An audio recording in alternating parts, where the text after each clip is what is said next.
Енді коллективпен мен қоштасқан жоқпын негізі. Кім, Неля, Құндыз. Иә, ол біз бәріміз кеттік қой, бірінен кейін бір.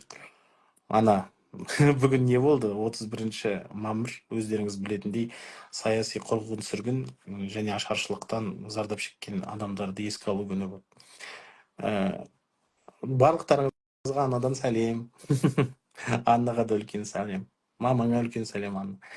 Және сол 31 мамыр жайлы бүгін бір кішігірім контент түсірдік. Және ойлаймын да, ә, негізі билік жайлы кітаптар, мен өзім негізі көбірек оқимын ондайларды. Белгілі бір подкасттан кейін ұят болып қалмасын деп.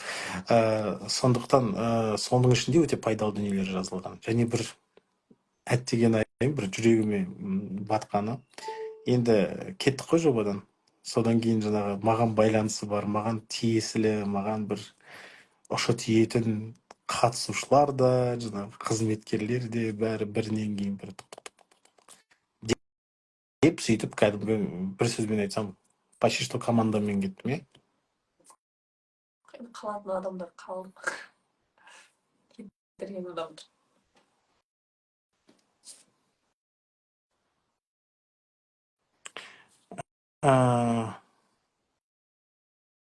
Қандай дүниемен жұмыс істей аламыз? Не дейді? Сіз эфирде айтып едіңіз ғой, үйленсем Мұсамен Аружан 5 жыл тұрады максимально деп.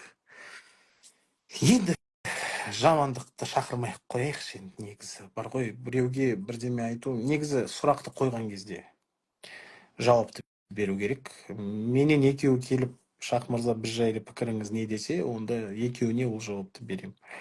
Ал былай кәдімгі отырып сыртынан, кәдімгі олар ұйықтап жатқан шығар, сендер мынандайсыңдар. Мен жалпы негізі бұл сұрақты түсінбедім. Подождите, стоп, Мұса мен Аружан бірге болып жатыр ма не? Мен де түсінбедім. Олар жай ғана. Мен бір норма ретінде бұны қабылдап уже бір жауаптарын беріп жатырмын. А че олар бірге ма не? Олар бірдеме видео бірдеме түсірді. Жеке. Олар видео бірдеме түсірді. Видео. Ну енді видео деген міндетті түрде ойбай, олар күшті махаббат болып жатыр, үйленейін деп жатыр деген дүниеміз.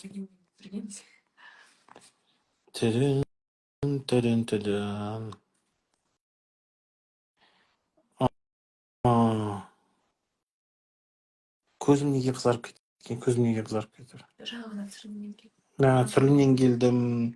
Күні бойы жүгірістер анау-мынау болды. Содан шаршап отқан шығармын.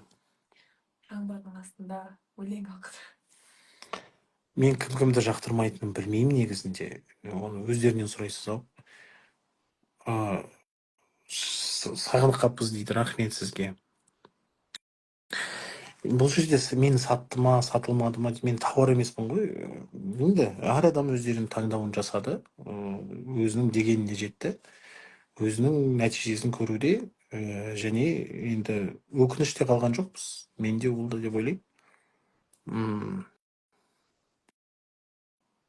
Кенже аман деп естіп жатырмын, бірақ өзім сөйлескен жоқпын. Соны кәдімгі бір. Мен негізі Кенжеге жаздым. Жауап берген жоқ. Өзім сөйлескен жоқпын. Ашығын айтайын, менің күмәнім бар сол Кенже жауап беріп жатыр дегенге. Бірақ енді сенуге болатын адамдар айтады, нормально бәрі онда деп. Бірақ өзі шыққан жоқ.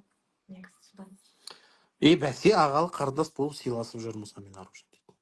Енді сыйласып, ол дұрыс енді. Жаңа видео түсірген ғой. Содан адамдар оларды қосып.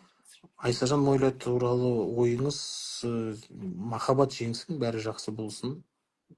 Менде Витилюка бар. Мен бұрыннан бері айтып бер жатырмын. Шын айтылған. Иә.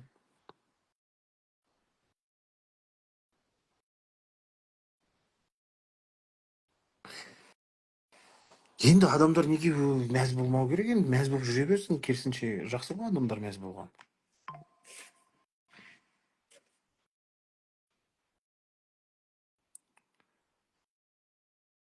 Адам өлтірген штаттың нелерді емес. Олай соқтас. Иә, дұрыс айтасыз. Негізі көп адам көп дүниелерге мәз.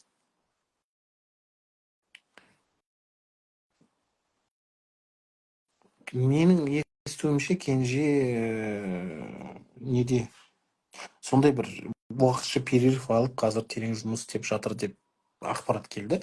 Бірақ өзім естімегеннен кейін, өзім сөйлеспегеннен кейін анық ештеңесін айта алмаймын. Бірақ біз хабарласқанда жауап бермейді, өкінішке орай.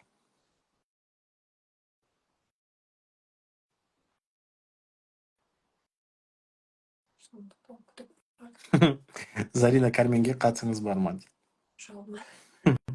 Мен өте кәдімгі Заринаның талантын мойындаймын. Жалпы тегіміз бірдей болғанына кейде мақтанамын. Шынымен де Кармен деген тегті алып жүргеніне, бірақ туыстық ешқандай қатынасымыз жоқ. Тегім қымбат Кармен ғой. Иә. TikTok желісінде мен де жүрмін.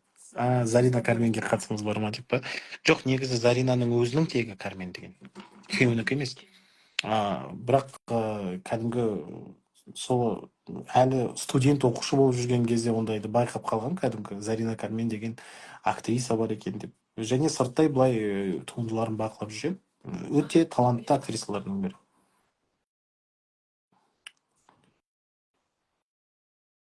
Шах мырза, как похудели, мотивация беріңізші. Я уже обратно потолстел. Сондықтан давайте былай жасайық. Біз қайтадан худеть етейік. Қайтадан. Осы бүгіннен біз қымбат екеуміз бәстестік. Бүгінгі күннен бастап. Иә, 100 000 теңге. Бұл кісі маған тамақты береді. Мен тек қана сол кісінің берген тамағын ғана ішем.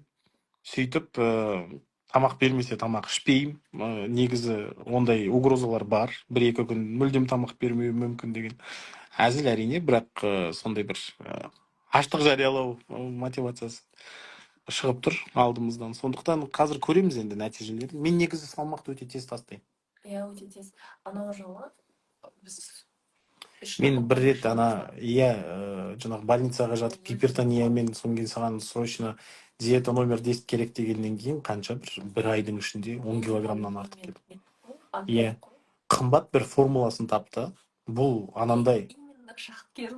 Иә, бұл анандай ойбай диетолог анау мынау деген сияқты, біз курс ашамыз деген сияқты не емес. Жоқ, қымбат таза маған өзінің формуласын тапты, және сол формула маған жұмыс істеді. Прям 15 килограммға дейін кетті ау деймін, 15-18